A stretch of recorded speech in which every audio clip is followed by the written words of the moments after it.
Hello, my name is Dr. Apollo. I'm here to discuss to you two topics in our first subject, that is communication components and barriers of communication. So let me now share my screen. So this is our first lesson, first video. So let's talk about basic components of communication.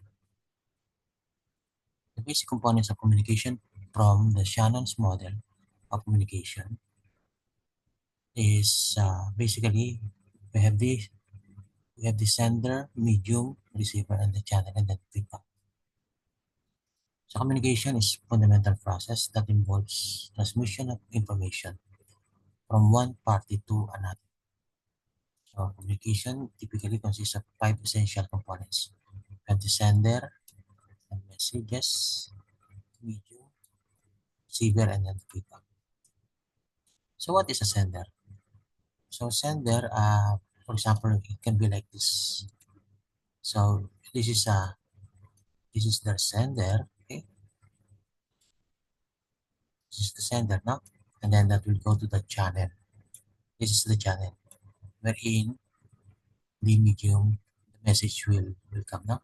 This is the message, or this is the sender now, and then the channel, and then there's a receiver, and then there's a feedback. Okay? There's a feedback. Okay, so the channel can be, I will discuss later. No? The sender, this is the one. Okay, for example, I'm the one speaking. I'm going to send the message. So a person or entity, can be radio station, can be a singer, no? Anyone that can send the information. So we call it sender. Okay. So that's how it is. Okay. And then example of that one is teacher explaining a new concept. For example, me, I'm sending, no? The class acts as a sender. So what is the message? Message is the content of the information. For example, the words that you're receiving now. That's the message. So the lesson. So that's what I want to convey. Or you call a telephone. For example, in your mobile, you call. Okay. So you're going to have a what we call messages. Then we have the medium.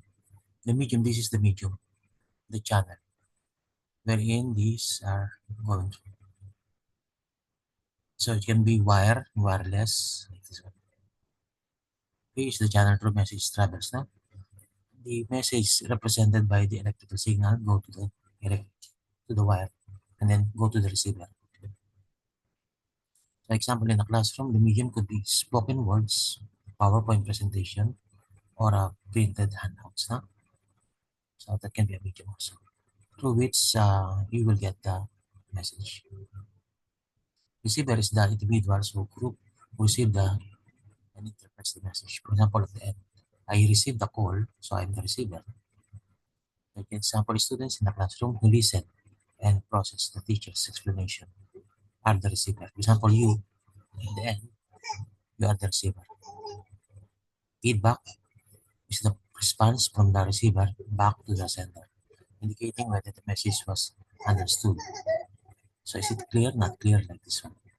Student asking question or nodding in agreement during the lesson provide feedback to the teacher.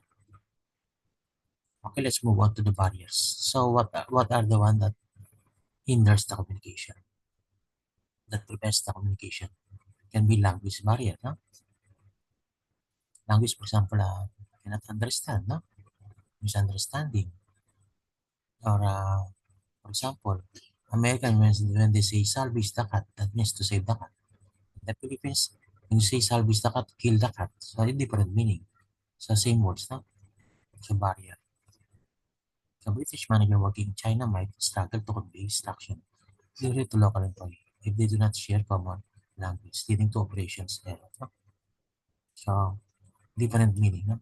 They maybe different pronunciation. Different meaning. Use of jargon. So, jargon refers to specialized terminology used by the specific group that outsiders may not understand. For example, of that one, doctors explain diagnosis to a patient may be use medical terms like microcardial infarction instead of simply saying heart attack, so they cannot get it. So while it can handle efficient within the group, it becomes barrier when used in other audience. So that's the barrier. So better speak in a layman language. The physical environment, physical setting is in which communication takes place can impact the message clarity. It can be noise, poor lighting, uncomfortable settings can be noisy, distort black communication. So example, trying to conduct a job interview in a noisy cafe may result in the interview missing critical response from the candidate because very noisy, he cannot get cannot understand. Another is the cultural barrier. So cultural norms shape communication style, including body language, tone, formalities. For example, in the Philippines, when you like this one, swing your head. That means I cannot understand. In some culture, that means I agree. So that's different. No? Misunderstanding arises when communication interprets messages through your own cultural lenses. Example, in Japan, maintaining silence during conversation can signify respect and, thought, and thoughtfulness, whereas in Western, might perceive as awkwardness or lack of knowledge. So you see, different culture. So choice of medium, choosing an inappropriate medium for the message can distort meaning, reduces its effectiveness. The medium should suit both messengers' complexity and receiver's expectation. For example, delivering sensitive feedback to over an email rather than face-to-face meeting can cause misinterpretation and damage relationship. Better sensitive information in person. So these are the two topics we've discussed, basic components and then the barriers. So next, maybe on the next day, so we will have another session. I will send you the syllabus of our topic. My name is Dr. Apollo. Thank you for